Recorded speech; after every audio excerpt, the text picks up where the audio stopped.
भारत आज आपको एक ऐसी सत्य घटना से रूबरू कराने जा रहा है जिसे सुनकर शायद ही आप अपने आंसुओं को रोक पाए। दो जुड़वा बच्चियां जिन्होंने अभी जन्म ही लिया था कि उनसे उनकी मां की ममता छीन ली गई। एक ऐसी महिला जो स्वयं ही न्यायालय में कार्यरत थी, उसके बावजूद उनकी जान लेने के बाद उन्हें न्याय तक नहीं मिला। एक डॉक्टर की लापरवाही ने उनकी जान ले ली, दो बच्चियों से उनकी मां की ममता छीन ली, साथ ही एक पति से उनकी पत्नी को छीन लिया, एक भाई से उनकी बहन को छीन लिया। हमारे साथ आज है मृतका काजल वर्मा के पति डॉक्टर रवि वर्मा। सर, क्या हुआ था, पूरा मामला बताएंगे? जी नमस्कार, मैं डॉक्टर रवि हुआ और काजल का पति हूँ मैं जी।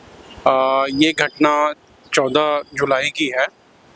जो 14 जुलाई की हमारी वाइफ की डिलीवरी थी वहाँ पे सी सेक्शन से, जो फुल्ली प्री प्लान कहाँ पे? ज्योतिपुंज हॉस्पिटल, बोरिंग रोड, पटना में। अच्छा। जो अंडर गाइडलाइन शिप्रा सिंह है डॉक्टर, उनके अंडर चल रहा है वो, और डॉक्टर अभिषेक सिंह जो उनका ओनर है जी। तो पिछले 1 साल से हम लोग फॉलोअप में थे वहाँ पे। जो हमारी वाइफ जब प्रेग्नेंट हुई उसके बाद सारा जो बेसिक फॉलोअप है वो करवा रहे थे वहाँ से, क्योंकि हमारी वाइफ उसकी जस्ट अपोजिट गली है, वहीं पे रहती थी।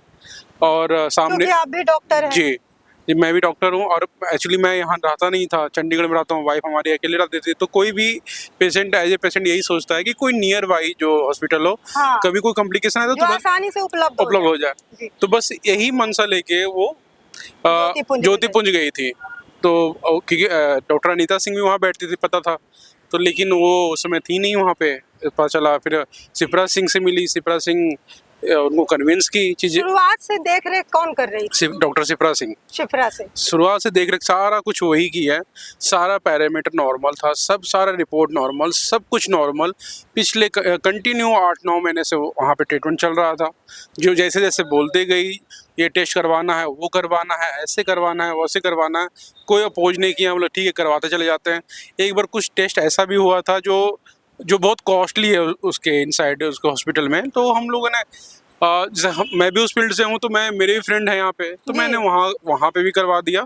ठीक है, जो टेस्ट तकरीबन मतलब उन्होंने जो कहा आपने सब फॉलो किया? सब कुछ फॉलो किया। ठीक है, लेकिन जब बाहर गई एक बार टेस्ट हमारी वाइफ लेके चली गई, क्योंकि अंदर तकरीबन 40,000 का वो टेस्ट है, बाहर मुश्किल 5-6 हज़ार का टेस्ट है वो। अच्छा, तो आपने सोचा होगा कि क्यों ना मैं सस्ते में हो रहा है और आप खुद भी डॉक्टर हैं, तो मैं ही करा लें। ठीक है, कोई फर्क नहीं पड़ता, तो हम बाहर से करवा लिए। ठीक है, वो रिपोर्ट लेके जब वाइफ वहाँ जाती है तो वो रिपोर्ट वो देख नहीं रही थी हॉस्पिटल में कि आप बाहर से क्यों करवा गए हो, ये क्यों करवा के आए हो, बाहर से अलाउ नहीं। यहाँ पे काउंटर पे भी ऐसे बोला गया, मैम भी यही बोल रही थी। उनको तो पता होगा ना कि आप स्वयं एक डॉक्टर हैं। जी, उनको सब पता था, मैं स्वयं डॉक्टर हूँ, उनके भाई डॉक्टर है, उनके मामा डॉक्टर है, वो खुद पटना हाई कोर्ट में कार्यरत है, उसको सब कुछ जानकारी थी। लेकिन इतना बोलने के बाद वो बहुत रिक्वेस्ट की, मैम मतलब मैंने करवा लिया, अगली बार से ऐसा कुछ नहीं होगा। तो ठीक है, कोई बात नहीं। अच्छा। तो बहुत रिक्वेस्ट करने के बाद फिर वो ट्रीटमेंट फिर से शुरू की। उसके बाद र्यूड तो थी, शुरू से ही थी, हमेशा वो बोलती थी, बताती थी हमको कि मैम थोड़ी र्यूड है, बहुत रस है, टाइम नहीं देती है, तो अच्छे से बात नहीं करती है। तो कहते हैं कि एक पेशेंट से अच्छे से बात करना ही आधा उसका ट्रीटमेंट होता है। जी, वो सबसे बड़ा इलाज पेशेंट का वही है।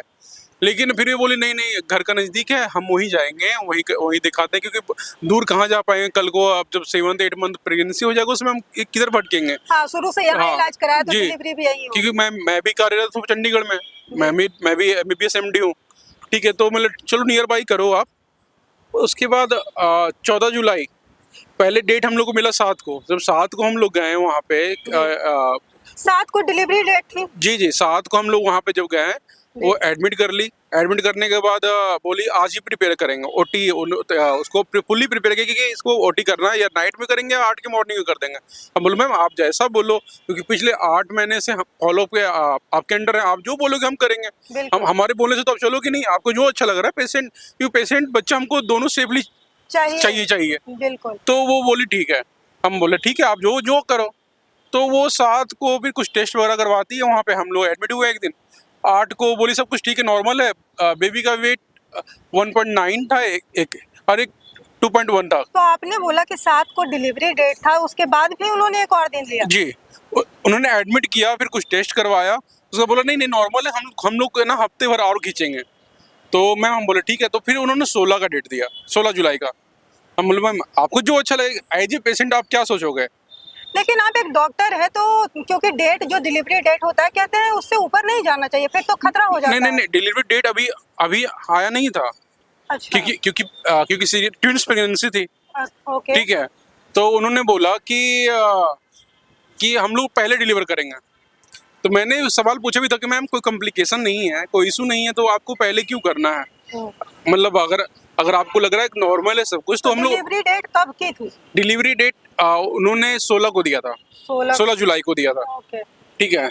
मैंने तो फिर क्या हुआ, जब हम लोग 7 को एडमिट हुए तो 7 को उन्होंने किया नहीं। प्रिपेयर करने के बाद वो सारा ओटी प्रिपरेशन कर रखी थी, सब कुछ कर रखी थी कि हमको आज करेंगे। हम बोले चलो ठीक है, आपको जो अच्छा लगता है मैम करो, ठीक। उसका उस दिन फिर अगले दिन डिस्चार्ज कर दिया उसने, बिना बता, मतलब बोले सब कुछ नॉर्मल, अभी नहीं करना, हम लोग 1 हफ्ता और खींचेंगे। तो फिर मैं बोला ठीक है, 12 को मैं फिर गया वहाँ पे रिपोर्ट लेके सारा, जब दोबारा जब टेस्ट करवाया था बीच में, तो बोली 12 को कि नहीं नहीं, 12 को जब गए तो वो थी नहीं अवेलेबल वहाँ पे। तो अब बोली मैम अभी है ही नहीं। तो फिर 13 हो गया, 13 हो गया तो बोलती नहीं कल ही करेंगे। हेलो मैम 16 को डेट दियो आप, तो फिर कल क्यों करोगे। तो नहीं नहीं हम अभी करेंगे। हम बोले ठीक है मैम, आपको अगर लग रहा है ऐसा कुछ तो ठीक है। तो हम लोग 14 को आप गए? हाँ 13 को गए हैं, वो बोली। तो 14 को मॉर्निंग में हम लोग 8 बजे गए। ओके। 8 बजे गए, वो सारा अपना जो भी है पैकिंग वगैरह करके, क्योंकि अब बेबी आने होता है तो सारे कुछ बिल्कुल चीज प्रिपेयर होते हैं, बैग ले गए, ट्रॉली, खुशी खुशी सारे परिवार हम लोग सारे फैमिली मेंबर आए गए वहाँ पे। और क्योंकि बोल रहे 14 को डिलीवरी हुई। जी 14 को ही वो दिन है मैम, जिस दिन खुशी भी मिली और दुख भी। अच्छा। वो वही काल। क्या हुआ था, मतलब ऑपरेशन के दौरान उनकी मौत हो गई? जी नहीं, ऑपरेशन के दौरान नहीं मौत हुई मैम। सबसे बड़ा सवाल तो यही है, 14 को पहला नंबर पे हमारा ओटी था, ट्विन प्रेगनेंसी थी आप, और उनके अकॉर्डिंग बोल रहे थे कि पहले करेंगे क्योंकि कॉम्प्लिकेशन हो सकता है, आराम से करना है हमको। तो हम बोले ठीक है। लेकिन जब हम लोग एडमिट हो गए हैं 8 बजे के आसपास, तो बोले 10 बजे होगा आपका ओटी। तो हम लोग बोले ठीक है। हम लोग ऊपर रूम में गए, उस रूम में जहाँ हम लोग उसको, एक तो ऊपर रूम अलॉट हुआ जहाँ पे एसी वर्किंग पहले से नहीं था, जो एक पर्सनल रूम अलॉट हुआ। डिलीवरी हो गई थी सही सलामत? नहीं नहीं नहीं मैम, बता रहा हूँ मैं। फिर जिस बेड पे अलॉट किया गया, रिकवरी रूम जो उनका बोलते हैं, जो हाईटेक रूम है मेरा, हाँ। ठीक है, वहाँ पे वो उसमें भी एसी वगैरह कुछ नहीं था जहाँ उनको रखा गया। कपड़े जो थे, ये जो गाउन देते हैं हॉस्पिटल गाउन, वही फटी हुई थी। हम लोगों ने अपोज भी किया कि मैं इनको फटे हुए गाउन क्यों दिए हो। तो बोले नहीं नहीं सर और अवेलेबल नहीं है। हम बोले चलो कोई बात नहीं, फिर नॉर्मल चीज़ थोड़ी देर की बात है। तो हाँ, मैम हाँ, मेन तो है डिलीवरी के बाद है, अच्छे से हो जाए। 10 से 12 बज गया, 1 बज गया। हम लोग बोले कि इतना डिले क्यों हो रहा है, जो हमारे बाद के नंबर उनको भी पहले डिलीवरी कर दिया। अच्छा, जो आपके बाद आए थे उनकी डिलीवरी पहले हो गई। तो डॉक्टर इस पर कुछ बोल नहीं रहे थे? कम्प्लीटली ये पॉलिटिकली इन्फ्लुएंस चीज। आप उनके भाई हैं, आप मृतक के भाई? मैं डॉक्टर मनीश्वर, मैं बीएचयू में आप भी डॉक्टर हैं? मैं डॉक्टर हूँ। अच्छा। तो ये 14 तारीख की बात है, 14 जुलाई की बात है, और तकरीबन 9 साल के बाद मेरी बहन को बच्चा होने वाला था। 9 साल के बाद? 9 साल के बाद। और हमारा परिवार काफ़ी खुश था, और एक खुशियाँ आने वाली थी, 2 जुड़वा बच्चे थी। डिलीवरी का समय क्या हुआ? डिलीवरी का समय एग्जैक्टली 1:50 पे उसे ओटी रूम में लेके जाया जाता है। 2:07 पे जूनियर डॉक्टर्स आती हैं, बोलती हैं 2 जुड़वा बच्चियाँ हुई। हम लोग काफ़ी खुश थे क्योंकि भाई 9 साल के बाद बच्चे हुए हैं, लक्ष्मी पैदा हुई है। और 2:15 पे हमारी बहन को वापस वो रिकवरी रूम में ले आते हैं। मतलब 25 मिनट में। मतलब बच्चा जन्म देने के बाद आपकी बहन ठीक थी? हाँ ठीक थी।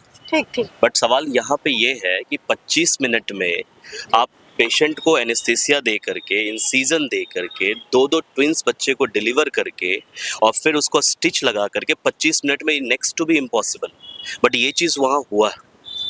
एवरीथिंग इज एविडेंस, सब कुछ एविडेंस में ये चीज़ वहाँ हुआ है। और इसी जल्दीबाजी के चक्कर में उस डॉक्टर से, एक्चुअली वो डॉक्टर नहीं है, मतलब वो क्या? डॉक्टर वो होता है मैम जिसे हम भगवान कहते हैं, जो पेशेंट को बचाता है। जो पेशेंट को जानबूझ के मारे उसे डॉक्टर नहीं कहते। डॉक्टर शिप्रा सिंह एक शैतान है।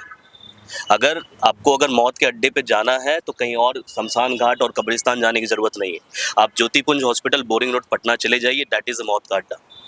और उसके अंदर अगर शैतान को देखना है, राक्षसनी को देखना है, तो आप डॉक्टर शिप्रा सिंह से मिल सकते हैं। अच्छा, जब उनसे ये गलती आप कह रहे हैं कि उनसे गलती, डेफिनेटली उनसे गलतियाँ हुई जब वो क्योंकि 25 मिनट में ऑपरेट करना ट्विंस बेबी का नेक्स्ट टू इम्पॉसिबल, और उन्होंने ये कर दिया। ये चीज़ किया है, ओके। ये चीज़ किया है। एंड फाइनली जब रिकवरी रूम में आई और उस चीज़ का इम्पैक्ट दिखने लगा, और हमारी जो सिस्टर थी उनको काफ़ी ज़्यादा गर्मी लगने लगी, ओके। और गर्मी जब लगने लगी तो हम जब उनसे बोले कि आप एसी ऑन, इवन दो आप सोचिए ज्योतिपुंज, आप गूगल पर सर्च करो तो टॉप 5 मैटरनिटी बिल्कुल, हॉस्पिटल में बिल्कुल। ज्योतिपुंज का नाम आता है। बिल्कुल आता है। बट वहाँ की सुविधा, मैं फर्स्ट टाइम गया था 14 को, वहाँ की सुविधा देख करके यहाँ के सरकारी अस्पताल से भी बुरी स्थिति है। खैर बिहार का स्वास्थ्य व्यवस्था ही चौपट है, ठीक है, बट वहाँ की और ही बुरी स्थिति है। आप सोचिए कि 1,70,000 रुपया वो लेते हैं डिलीवरी करवाने के लिए, 1,70,000। इतना महंगा? इतना महंगा, पूरे पटना में सबसे महंगा, वो भी कैश में। बिल्कुल। पूरे पटना में। और सबसे इम्पोर्टेंट चीज़ है कि उनकी जो वो और मनी जो लेते हैं वो कैश में लेते हैं। They are not allowing for the UPI payment. UPI payment को अलाउ कुछ नहीं, सिर्फ कैश चाहिए उन्हें, वो सेकेंडरी मैटर। कैश लो, जो लेना लो, बट पेशेंट तो बचाओ, बिल्कुल। पेशेंट तो बचाओ। इतने पैसे भी दे रहे हैं ऊपर से। तकरीबन आप बिलीव नहीं करेंगे कि 9 साल के बाद उसे बच्चियां हुई, बच्चे हुए, उसने बच्चे को देखा तक नहीं, ना बच्चे ने माँ को देखा, ना माँ ने बच्चों को देखा। अब सोचिए 9 साल में बिहार के समाज में कितनी सामाजिक अवहेलना सुन सुन करके, वो ताना सुन सुन के परेशान थी। हाँ। और जब वो खुशी का वक्त आया तो उस वक्त को वो देख भी नहीं पाई बच्चे को, और सिर्फ एक इसकी गलती से, एक डॉक्टर की गलती से। तो उस डॉक्टर ने अपनी गलती नहीं मानी। अब जब 3 बजे से उसे काफी पेन होना स्टार्ट हुआ, 3 बजे से लेकर 7 बजे तक 4 घंटे वो दर्द से तड़पते रही। वी बोथ आर डॉक्टर्स, हम वहाँ के नर्स को हाथ जोड़ते रहे कि प्लीज डॉक्टर शिप्रा सिंह को बुलाइए, क्योंकि उन्होंने ही ऑपरेट किया है। नर्स कंटिन्यू हमारे सामने फोन करते रही। शिप्रा सिंह अपने चैम्बर में, अपने एसी रूम में बैठी हुई थी, लेकिन उस राक्षस को ये नहीं लगा कि हम जाके एक बार देख ले अपने पेशेंट को। तो वो वही थी, ये आपको पता था? बिल्कुल। हम लोग वहां गए, वहां जो उनके बाहर बाउंसर्स थे, वो बाउंसर्स ने रोका, आप अंदर नहीं जा सकते हैं, तो हम फिर ऊपर भागते थे नर्स के पास। तो वैसे तो बेसिकली जहाँ तक हमें पता है, बाउंसर्स रखने की तो डॉक्टर को ऐसी जरूरत नहीं होती। बाउंसर्स रखने की जरूरत नहीं होती, बट आप अगर उस हॉस्पिटल में जाएंगे तो आपको एक चीज कंफर्म मिलेगा, वो है मौत। और दूसरी चीज कंफर्म मिलेगी, अगर आपका पेशेंट मर गया और आप अगर पूछने गए कि मेरा पेशेंट क्यों मरा, तो उसके जगह पे 40-50 बाउंसर्स द्वारा आपको मारा जाएगा। मुझे मारा गया, मेरे पैर में 8-8 टाके लगे हुए हैं, मेरे 70 साल के फादर को ढकेल दिया गया, मेरी माँ को कहते हैं कि तुम्हें गोली मार देंगे। तो ये जो 4 घंटे वो तड़पती रही, तो आपके दिमाग में ये ख्याल नहीं आया कि इनको कहीं और ले जाया जाए? बिल्कुल ख्याल आया। इस चीज के लिए एक तो पहले उसके टाका जो स्टिचेस थे वो काफी कच्चे थे, अच्छा। कहीं और बाहर ले जाने का रिस्क था। सेकेंड थिंग था कि सिजेरियन में आज के टाइम में डेथ कहाँ होता है। बिल्कुल। आप नेशनल डाटा देख लो कि सिजेरियन में डेथ का, नॉर्मल डिलीवरी में डेथ होते हैं, बट सिजेरियन में आदमी सिजेरियन की तरफ क्यों जाता है? ताकि जच्चा बच्चा दोनों सेफ रहे, बट यहाँ सिजेरियन में डेथ हुआ है। तो डॉक्टर की यहाँ गलती आप मान रहे हैं? तो डॉक्टर की गलती, उसी की ही गलती है, मान ले रहे मैम, दैट ही उसी का फॉल्ट है। अगर 4 घंटे आप चैम्बर में थी, आप आती, कोशिश करती, प्रयास करती, नहीं बचती, हमारा किस्मत। मतलब वो 4 घंटे में एक बार देखने भी नहीं आई? 4 सेकंड के लिए नहीं आई मैम, 4 सेकंड के लिए नहीं आई। और इसके खिलाफ आपने आवाज उठाया तो फिर आपको पिटवाया गया? आफ्टर जब फाइनली 7 बजे जब दर्द से कराहते रही, मेरा हाथ पकड़ते, मुझे हाथ पकड़ी थी, मुझे कहती थी कि भैया प्लीज काफी दर्द हो रहा है। मैं नर्स को बोलता था प्लीज बुलाइए मैम को, क्या नाटक चल रहा है ये। वो मैम को फोन करती थी, आगे इंजेक्शन डालती थी, tramadol, that is pain killer, वो आगे इंजेक्शन डालती थी। मतलब मैम से पूछी, जबरदस्ती पेन किलर दिया जा रहा था। 3 घंटे में 4 पेन किलर, ये भी मेडिकल नॉर्म्स के अगेंस्ट है, ये मेडिकल नॉर्म्स के अगेंस्ट है। ये 4-4 पेन किलर की वजह से उसका हार्ट में प्रॉब्लम हुआ, and finally she got cardiac arrest, finally she got cardiac arrest. और ये सिर्फ और सिर्फ शिप्रा सिंह के कहने पे, अगर वो आती तो उसे पता चलता कि कुछ उससे गलतियां हुई हैं, इंटरनल ब्लीडिंग हुई है, क्योंकि जब पोस्टमार्टम रिपोर्ट आया, पोस्टमार्टम रिपोर्ट्स में एग्जैक्टली पता नहीं तो चला। क्या हम ये कह सकते हैं कि कहीं ना कहीं ये जो गलती उन्होंने की थी उनको पहले से पता था? बिल्कुल पता था, बिल्कुल पता था, और इसलिए वो नहीं आ रही थी, और इसी वजह से वो नहीं आ रही थी, इसलिए नहीं आ रही उनको पता था कि अब तो ये बचने नहीं हाँ पाएगी। बिल्कुल, अगर उसे तनिक भी इल्म होता इस चीज का कि वो बचती तो वो आती, बट अब ये मैम सवाल ये है ना कि वो अगर आती तो कम से कम ये तो कहती कि हमसे नहीं हो पाएगा, आप इसको लेके जाओ, बिल्कुल एक दुनिया के डॉक्टर किसी ना हॉस्पिटल सही, में लेके जाते हैं। एक के नाते। इंसानियत के नाते, मतलब आपके पास जो पेशेंट 9 महीने आपको भगवान माना है। अच्छा, तो उस डॉक्टर के जो वहाँ के ऑनर है, हमने सुना है अभिषेक सिंह, उनके पास आप नहीं गए? बिल्कुल गए। उन्होंने क्या कहा? अभिषेक सिंह देखिए डायरेक्टली, पहली बात तो अभिषेक सिंह पेशेंट देखते, वहाँ तो मैटरनिटी हॉस्पिटल है एंड वो, कंप्लेन और के तौर पर मैं बता रहा हूँ जी, जब जिस रूम में हमारी सिस्टर थी उस रूम में एसी प्रॉपर नहीं चल रहा था। हमने कंप्लेन सुबह किया था। मैकेनिक जब हमारी सिस्टर, जब उसकी टाके काफी कच्चे थे, आफ्टर जस्ट ऑपरेशन के बाद जब उसे उस रूम में शिफ्ट किया गया, तब मैकेनिक आता है। और मैकेनिक आता है तो मैकेनिक को हम बोलते हैं कि भाई अभी तुम जो ये गंदगी साफ कर रहे हो, अभी पेशेंट अभी जस्ट ऑपरेट हुआ है, इन्फेक्शन होने का चांस है, ये मत करो। तो पता है मैकेनिक वहाँ का क्या बोलता है? मैकेनिक बोलता है जो हमसे बात कीजिए, बात करना जाकर अभिषेक सिंह से बात कीजिए। अच्छा, मतलब ये र्यूडनेस, ये वहाँ के सिर्फ वो डॉक्टर का र्यूडनेस नहीं है, वहाँ के सारे स्टाफ र्यूड है, राजनीतिक प्रयास। स्टाफ र्यूड है। उसके बाद नेक्स्ट, जब इस चीज को जब फाइनली डेथ होने के बाद जब हम उनसे पूछने गए, हमारा दुनिया तो पूरी खत्म हो चुकी थी। बिल्कुल। आपने उनके अगेंस्ट कोई केस वेस किया? हाँ बिल्कुल केस किया। उसमें क्या हो रहा है? केस पहली बात तो जनरली जब हम उनसे पूछने के लिए गए तकरीबन 7:30 बजे के आसपास में, जी, जहाँ वहाँ तक के- हमें पता चला जी। है कि बड़े बड़े नेताओं के पास भी आप गए हैं बिल्कुल। और उनका भी इन्वॉल्वमेंट इस केस में है। बिल्कुल यहाँ तक कि अखबारों की भी सुर्खियां बनी है, तब भी इस मामले में कोई संज्ञान नहीं लिया गया। कोई संज्ञान नहीं मैम, आज तक 1.5 महीने बीत गए हैं, उस मर्डरर का, डॉक्टर शिप्रा सिंह का अभी तक बयान दर्ज नहीं हुआ। ये है बिहार का सिस्टम, ये है बिहार की जस्टिस। नहीं, हमने सुना कि आप चिराग पासवान के पास गए, उनका क्या कहना था? चिराग पासवान, चूंकि डॉक्टर अभिषेक सिंह चिराग पासवान के ही पार्टी के लीडर हैं, उनके चहेते हैं, उनके नेताओं में सबसे चहेते हैं डॉक्टर अभिषेक हमने सिंह। सुना कि फिर भी उन्होंने आपको आश्वासन तो दिया था। मैं वहां गया, मैंने बोला कि मैं चिराग भैया के दंडवत किया, मैंने बोला भैया आप बिहार फर्स्ट, बिहारी फर्स्ट कहते हैं। हाँ, और वो बिहार कहते की ही भी हैं कि बेटी, बिहार की जनता हमें सुना रहा है। बिहार की बेटी जो मोदी जी कहते हैं बेटी बचाओ बेटी पढ़ाओ, अरे पढ़ी लिखी बेटी को तो आप बचा नहीं पाया, आपका सिस्टम बंद करो ये बकवास नारा। ऊपर से न्यायालय में काम करने वाली को अगर न्याय नहीं मिल रहा किसको है न्याय तो मिलेगा फिर, हाँ, फिर किसको न्याय न्याय की मिलेगा? उम्मीद कौन करेगा? सही है, जब हाई कोर्ट फिर में हमने सुना कि पप्पू यादव भी मोर्चा भी किए थे। बकायदा चिराग भैया से हमने कहा, सारी बातें कही, तो चिराग जी ने कहा कि केंद्रीय मंत्री साहब ने कहा, चिराग पासवान जी ने कहा कि अभिषेक सिंह ने बिल्कुल गलत किया, ये उनके शब्द, अभिषेक सिंह ने बिल्कुल गलत किया है। अच्छा। और मुझे बस 2 दिन का टाइम दीजिए, मैं डेफिनेटली इसका सॉल्यूशन निकालता हूँ। और आज 2 दिन का 25 दिन हो गया, दोबारा कोई मिले थे solution- आप उनसे? दोबारा फोन पे बात हुई, इनके पीएस बात हुई, आप फोन उठाते ही नहीं, अब फोन नहीं उठाते? बिल्कुल उठाना बंद, कोई रिस्पांस बंद, इन्हें आम पब्लिक से कोई लेना देना नहीं। आम पब्लिक मरे जिसका घर, और मैं बिहार की तो जनता आप को, जब, जैसे कि आपने कोर्ट भी गए हैं, जैसे कि हमें पता है कि आप लगातार कोर्ट के चक्कर लगा रहे हैं, इंसाफ के लिए दौड़ रहे हैं, बिल्कुल। वहां से कुछ हुआ है कि नहीं?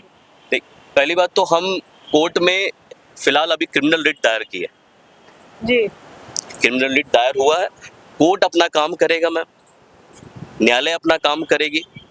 बट सवाल ये है ना कि अभी जब तक न्यायालय अपना फैसला देगा तब तक ना जाने कितनी काजल उस मर्डरर डॉक्टर शिप्रा सिंह का शिकार होगी।